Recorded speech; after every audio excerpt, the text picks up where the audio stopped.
Quand Jésus eut terminé sa prière, il partit avec ses disciples et traversa le torrent du Cédron.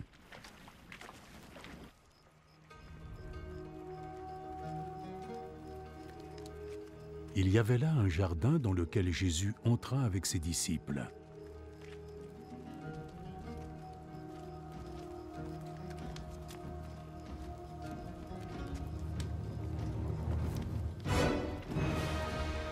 Judas le traître connaissait ce lieu, parce que Jésus et ses disciples s'y étaient souvent réunis. Judas se rendit donc jusqu'au jardin, emmenant avec lui une troupe de soldats romains, ainsi que quelques gardes du temple envoyés par les chefs des prêtres et des pharisiens. Ils étaient armés et portaient lanternes et flambeaux.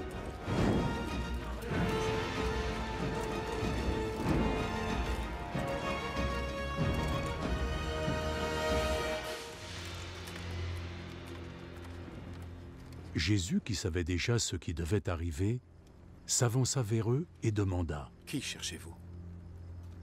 Jésus de Nazareth.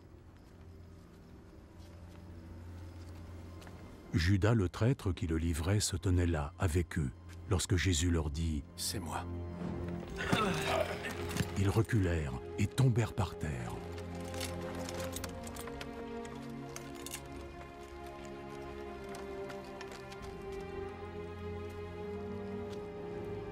De nouveau, Jésus leur demanda : « Qui cherchez-vous » ?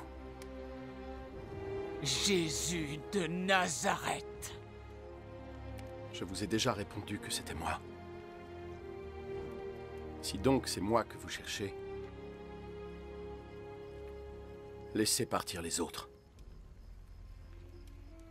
Il dit cela afin que ce qu'il avait dit se réalise. Père, je n'ai perdu aucun de ceux que tu m'as confiés. Simon-Pierre, qui avait une épée, la tira, frappa le serviteur du grand prêtre et lui coupa l'oreille droite. Ce serviteur s'appelait Malchus. « Remets ton épée dans son fourreau ! Penses-tu que je vais refuser de boire la coupe de souffrance que mon père m'a servie ? »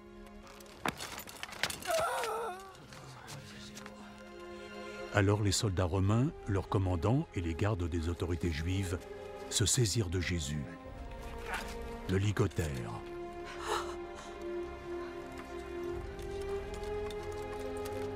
Et l'emmenèrent tout d'abord chez Anne. Anne était le beau-père de Caïphe, qui était grand prêtre cette année-là. Et c'est Caïphe qui avait prévenu les autorités juives qu'il était dans leur intérêt qu'un seul homme meure pour tout le peuple.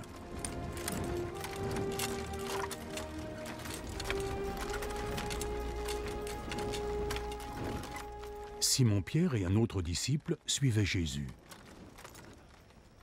Cet autre disciple était bien connu du grand prêtre. Il put donc entrer avec Jésus dans la cour de la maison du grand prêtre, tandis que Pierre restait dehors, près de la porte.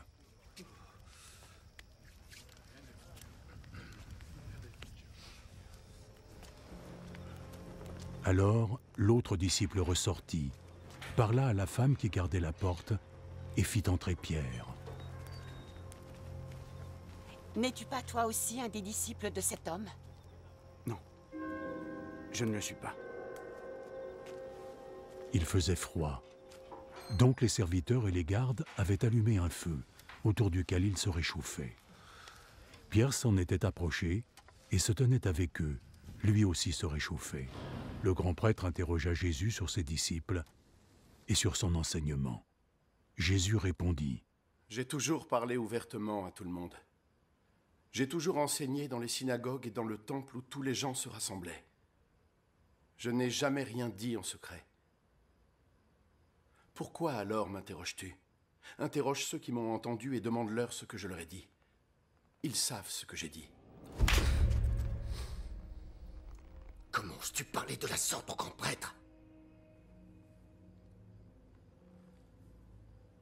Si j'ai dit quelque chose de mal, dis à tout le monde ici ce que c'était.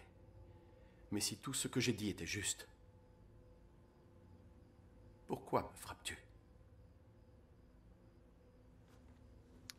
Alors Anne l'envoya, toujours ligoté, à Caïphe le grand prêtre. Pendant ce temps, Pierre était toujours là, occupé à se réchauffer. Les autres lui demandèrent « N'es-tu pas toi aussi un des disciples de cet homme ?» Non, je ne le suis pas. Mais Pierre le nia vivement. Un des serviteurs du grand prêtre, de la même famille que celui à qui Pierre avait coupé l'oreille, lui dit « Je ne t'ai pas déjà vu avec lui dans le jardin? » Non. Et aussitôt, un coq se mit à chanter.